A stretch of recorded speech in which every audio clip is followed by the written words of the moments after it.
I was working with a couple the other day, and in this case, we're going to call them Cindy and Bill. And Bill was feeling defensive.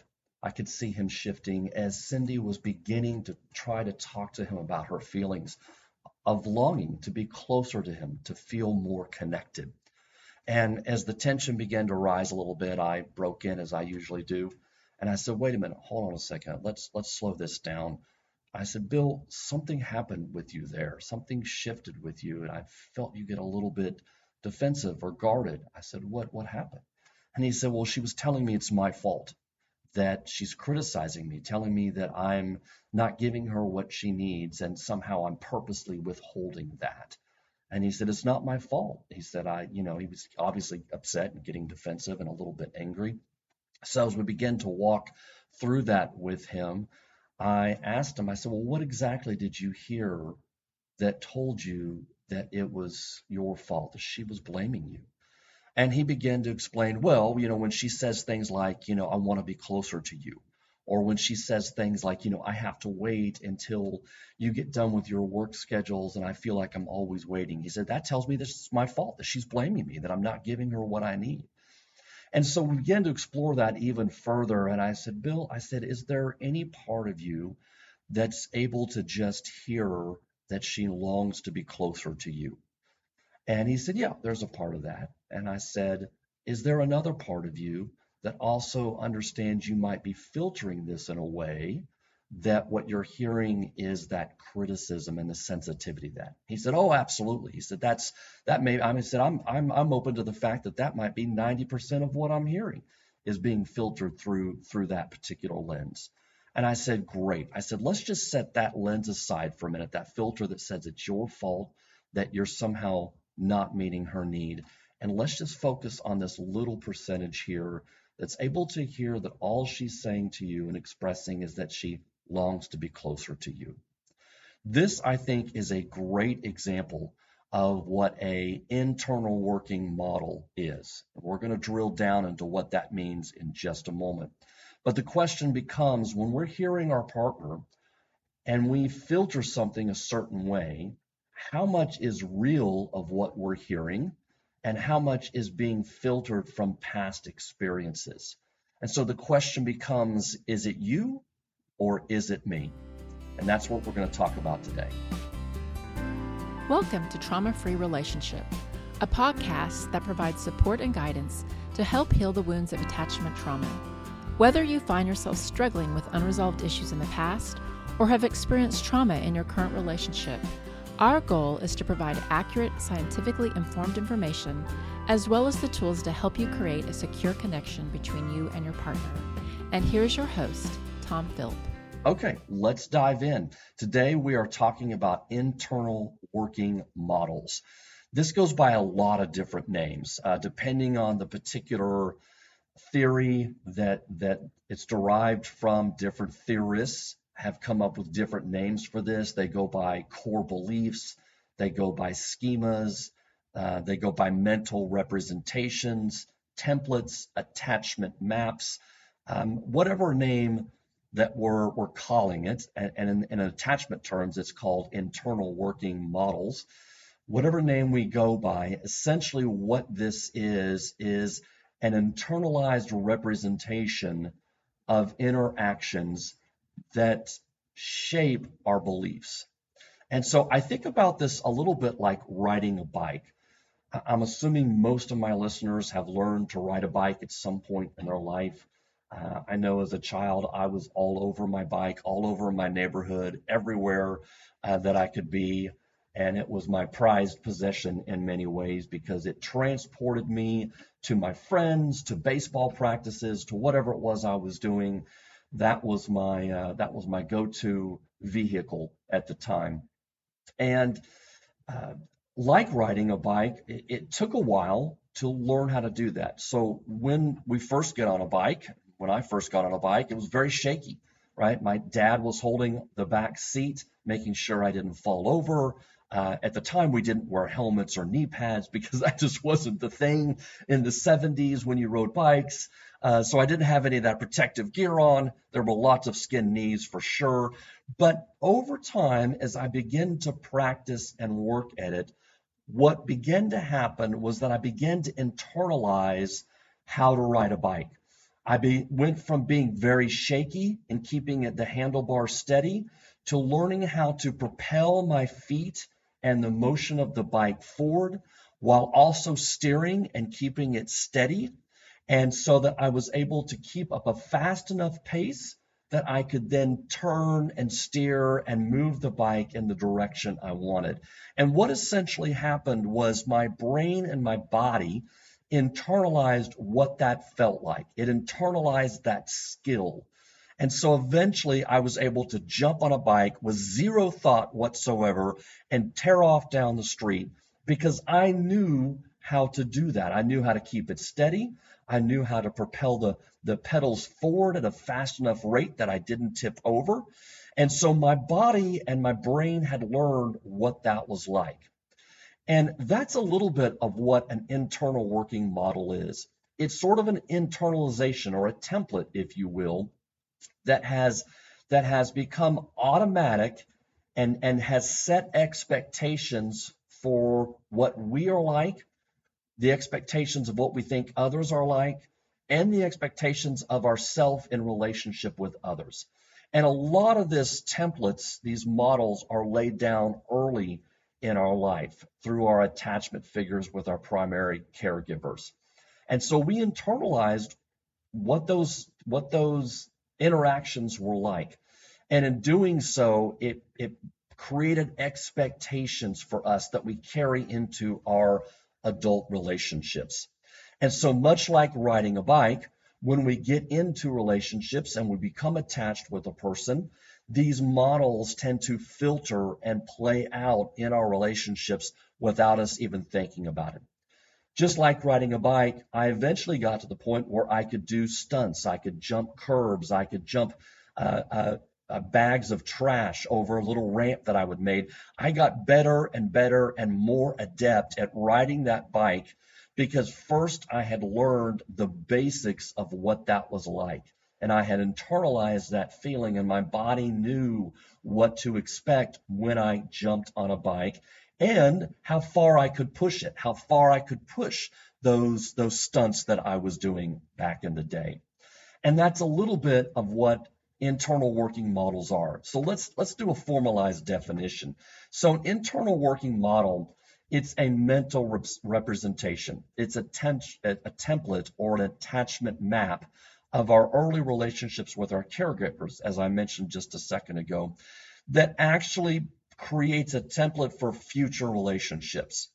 And these templates help us to organize, and we're going to come back to that in a minute because that word's really important, to organize our perceptions of our partner's behavior in 3 different ways. It helps us organize our partner's behavior in that it shapes our expectations of future behaviors. So what I'm seeing now is what I can expect to see of my partner in the future. It also creates meaning about the current behavior. So this is the second way it organizes and shapes behavior of our partners, is that it creates meaning. My partner's doing this because they're motivated by such and such. They're motivated to be closer to me and more connected. They're motivated to criticize me and tell me I'm doing wrong. They're motivated to eventually leave me.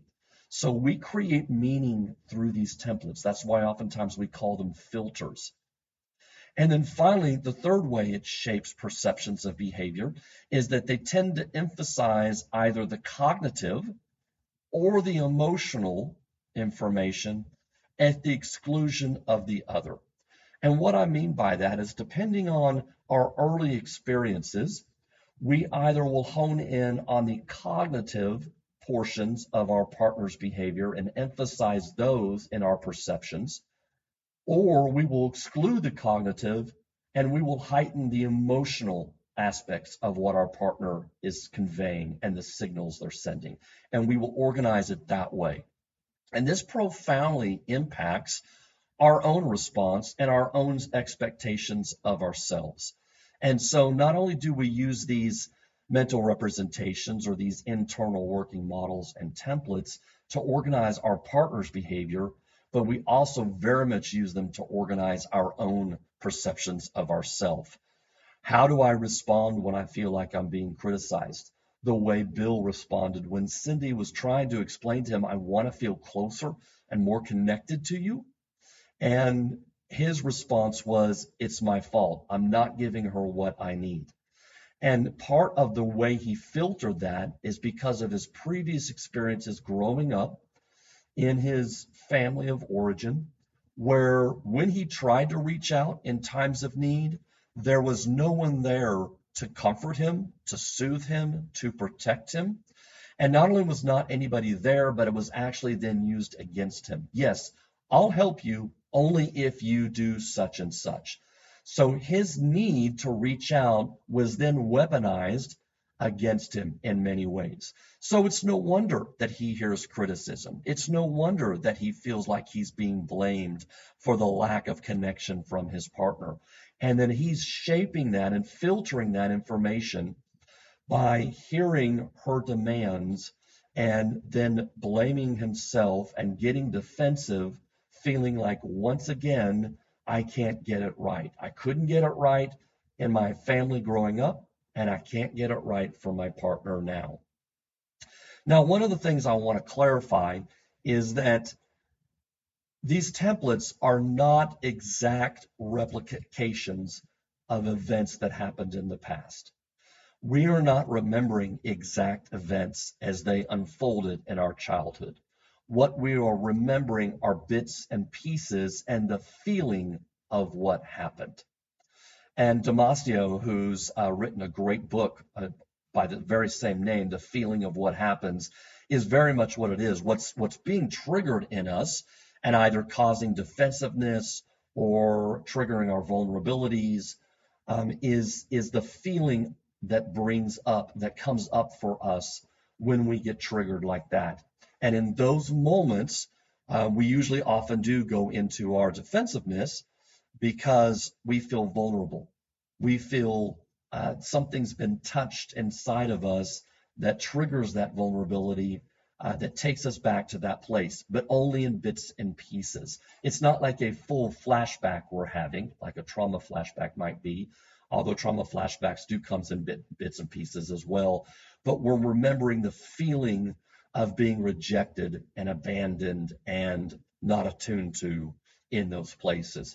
So I think it's really important to remember that the interactions we have as adults that creates these triggers inside of us and these feelings are partially what's happening in the relationship, the real relationship that's occurring there, and partially what's a representation of the past that is being filtered through that.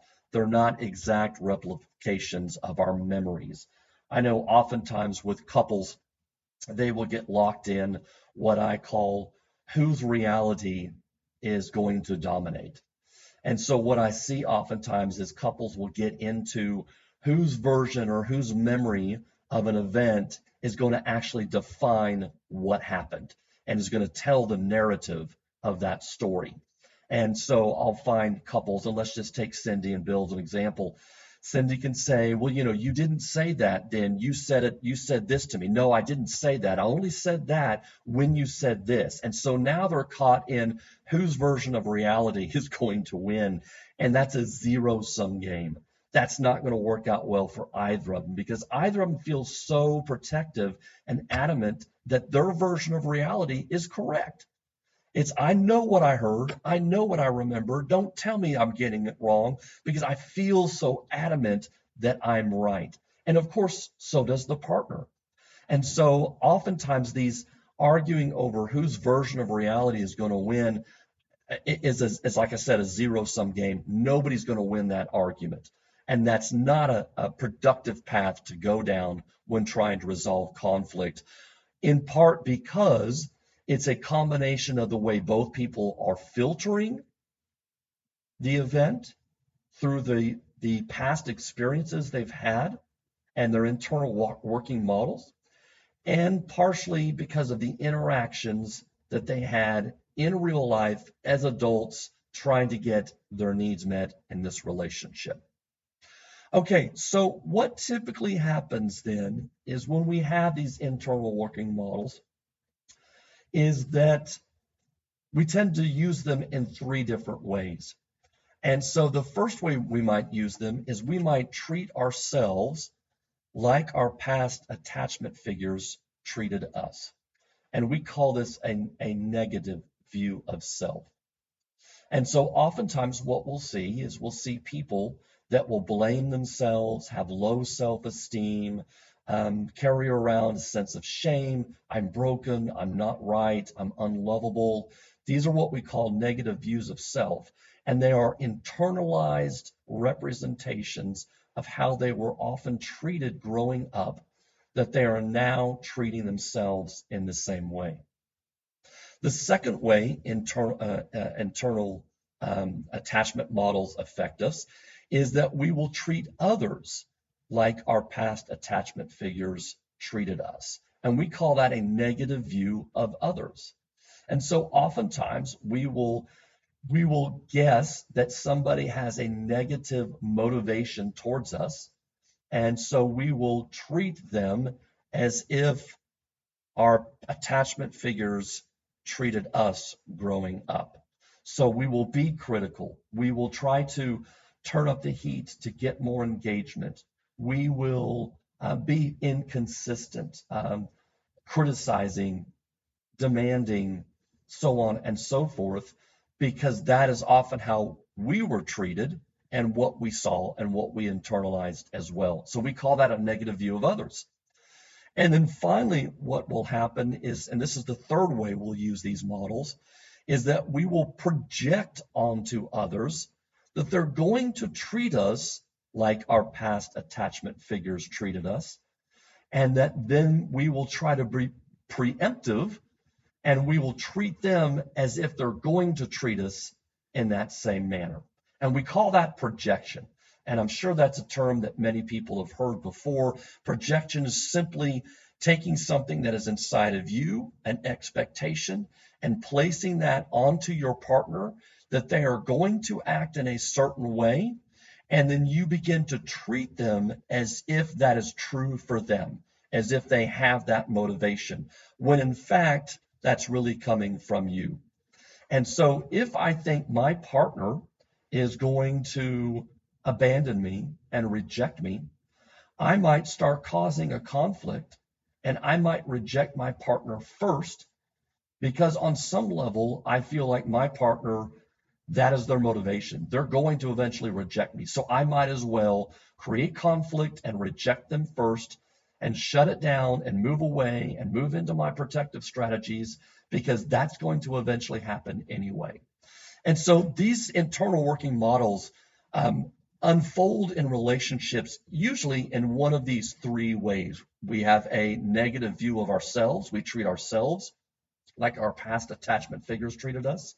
We treat others the way our past attachment figures treated us, or we project onto others that they're going to treat us in a certain way, and we act as if that is true for them. Now, part of the problem, especially with that last one, and we call that projection again, is that those internal working models can create self-fulfilling prophecies for us. And that's simply a belief or an expectation that when we act upon it, confirms that belief or expectation. It creates a negative feedback loop. So let me give you an example. I go to my partner and I say, honey, are you okay? You seem a little down today. Are you upset with me? And she says, no, I've just kind of had a bad day. And I'm like, oh, okay, well, it seems like you're upset. Are you sure? Did I do anything wrong? Is this because I forgot to take out the trash? And she's like, no, Tom, you're fine. I'm not upset with you. Well, are you sure you're not upset with me? Because, it's not my fault. And I start getting defensive. It's not my fault I took out the trash. Sometimes I forget, geez, I can't do everything right. And all of a sudden she's starting to feel attacked. And all of a sudden she gets mad at me. And then I go, ha ha, I knew you were mad at me. I knew you were upset, without any realization that what I had done was created somewhat of a self-fulfilling prophecy for myself. I provoked her into being mad. Why? Because I held the belief that she was mad at me anyway, and so I might as well go ahead and get this over with. And I confirmed that belief through my own actions. So I hope that gives you an example of what projection can be like, and the three different ways that internal working models can play out in our relationship. So now what I want to do is I want to break these down into secure, anxious, avoidant, as well as disorganized attachment styles. So you have kind of an idea, what do these internal working models look like from a secure and insecure type of internal working models or attachment styles. And I've done previous podcasts. I encourage you to go back and listen to those, because I did one on anxious attachment style as well as avoidant attachment style that can add a lot more context to this conversation here too as well. So feel free to go back and look at those. So first of all, when we're talking about an internal working model in a secure attachment, people with this type of model expect themselves to be worthy of love. They have a positive representation of themselves, and they expect themselves to be supported. They expect others to be available and responsive to them when they need. And they feel comfortable relying on their partner and expressing their needs to their partner. So they don't fear closeness, and they don't feel threatened by too much distance in the relationship. And let me repeat, they have a positive sense of self, and they have a positive sense of their partner. They expect their partner to show up and be available and responsive when they need. They can also comfort themselves, self-soothe, and tolerate if their partner is not available to them and responsive always. So they have the flexibility to be able to adjust their internal working models based on whether their partner might be available in that moment or whether they might not. But they have this internal model of being worthy of love and support. Whereas an anxious attachment person, their internal working model is that they have a negative view of themselves and often a positive view of others. So they worry that their partner will abandon or reject them because they feel often like they're not worthy of love. And they feel they put their partner more in a positive frame of mind and up on a pedestal a little bit. If I can create a connection with this person, I will feel completely filled up. If I can create a connection, then all this longing will go away, and I will finally be able to merge with this person and feel whole and feel complete. And this person will complete me. And so they tend to elevate others, and they tend to de-evaluate themselves. And of course, they often worry that their partner will abandon or reject them. And they, as such, they might appear very clingy or demanding. And they may have difficulty trusting their partner, because they're not sure if their partner is really ever going to completely show up for them in the way they need. So that's a little bit about how internal working models play out in the attachment style. What about the avoidant style? The avoidant people that have internal working models that have this particular style of attachment tend to have a positive view of themselves, but a negative view of others. So they often believe that others cannot be trusted or relied upon, and that they won't really show up for them. As a result, they may avoid intimacy and closeness in their relationships, and they may also be quick to dismiss their partner's needs, not because they feel defected within themselves. They actually feel like they're good people. But what they don't understand is why others are constantly trying to require more of them, constantly making them feel like they're never good enough, they're not measuring up, or they're failing at the relationship. So they tend to have a negative view of others, and they sort of recoil at the needs of their partner for closeness and connection. and they deactivate, as I've talked about before, they deactivate their attachment needs when they get triggered. And they will overemphasize the cognitive aspects, and they will downplay the emotional aspects. It was really hard for Bill to be able to hear the emotional need, the need for closeness and connection from Cindy when he was trying to emphasize the cognitive aspects of that. For Bill, he was hearing that he was failing, he was not getting it right, and that she was blaming him for that. He was emphasizing the cognitive, as opposed to being able to be emotionally available and stay connected with her and hearing her heart saying, I want to be closer to you. I want to feel more connected. I love you. I need that from you. And of course, the opposite was true for Cindy. Cindy was emphasizing the emotional aspects. He pulls away from me. He's always busy. He leaves me feeling empty. He leaves me feeling wanting more, at the exclusion of the cognitive aspects of that, which is, I understand he is busy. I understand he's not always available to me, and I've got the ability to self-soothe until he is available to me again. So that's a little bit in the difference between the avoidant and the anxious attachment style and the way internal working models play out. There's one more type of model, and that's called the disorganized attachment. Excuse me, not model, one type of insecure attachment style, and that is the disorganized attachment. Essentially, disorganized attachment, and I haven't talked a whole lot about that on the podcast, but they don't have any particular attachment style. So they jump from anxious to avoidant. I want you, I need you, get away from me, I hate you. I love you, don't leave me, I can't stand you, give me space. They don't know how to negotiate the amount of closeness or distance in a relationship they need, want, or desire, or what makes them feel safe. So they bounce back and forth, essentially having no particular attachment style at all. So people with internal working models that have a disorganized view of attachment have a negative view of themselves and a negative view of others. You're withholding, you withdraw, you punish me when I need you, yet I'm unworthy of love and I recoil and pull away when you try to pull close. And of course, with this particular attachment style, it is often out of traumatic or abuse in early childhood that this particular style comes about, often because there was no resolution to the environment that they were in. It wasn't born just of inconsistent parenting, and it wasn't born just of neglectful parenting.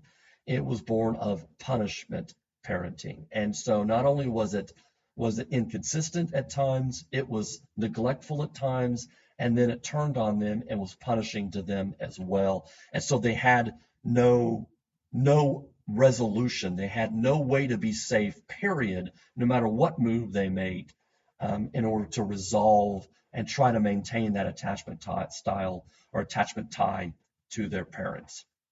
So those are the three different types of insecure attachment styles and the way internal working models play out in the inner life of these individuals. What I want to do now is I want to just walk through. So, okay, Tom, what do I do with this information? Now that I understand a little bit about internal working models, now that I understand a little bit about how it might show up in my relationship from an avoidant, anxious, or disorganized insecure attachment style, as well as what a secure attachment style looks like, what do I do with this? So I want to pose a series of questions that you can just think about and begin to walk through yourself in your own time about what this might feel or look like or show up for you in your relationship. And the first question I have is, when you get triggered, because remember, insecure attachment styles only show up when there's been a threat to the relationship, either too much closeness for the avoidant or too much distance for the anxious. They don't always show up when both individuals are in secure connection with each other. But when triggered, they do show up. So the question becomes, do I tend to overvalue the cognitive information to the exclusion of emotional information when I get triggered? Is it hard for me to stay in emotional connection with my partner? Or do I find I go to my head and I'm trying to solve the problem? I'm trying to fix my partner and I'm downplaying the emotions in our relationship together. Or conversely, do I evaluate the emotional information and overvalue that to the exclusion of the cognitive information?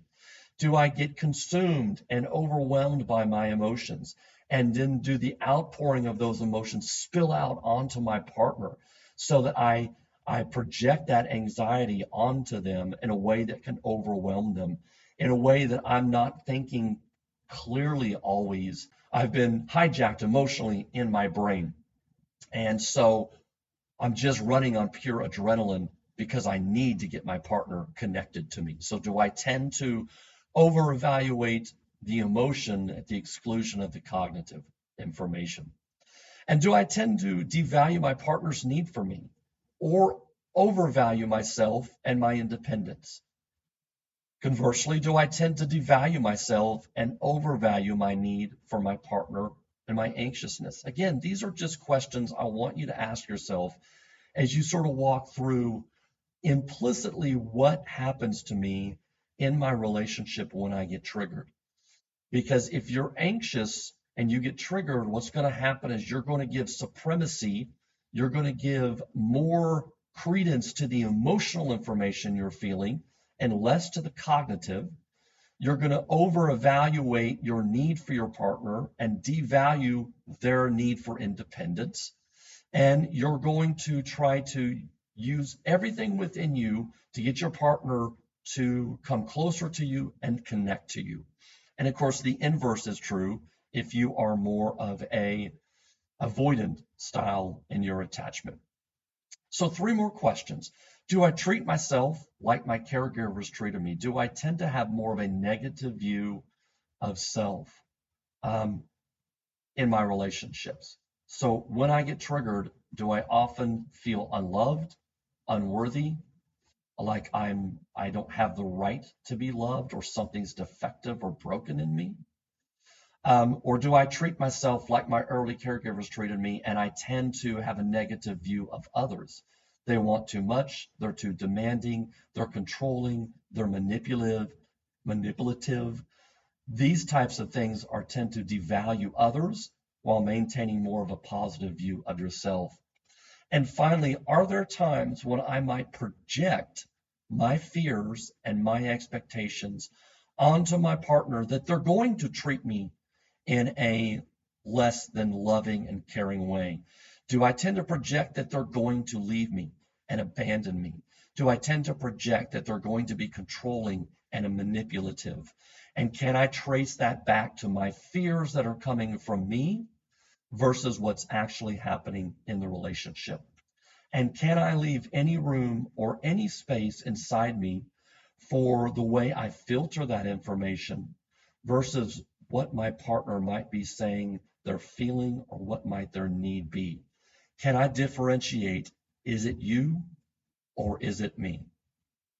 Thank you very much for listening today. As always, I really appreciate you tuning in, and we're going to bring many more podcasts to you. Make sure you leave a comment. Let us know what's going on with you, what's happening in your life.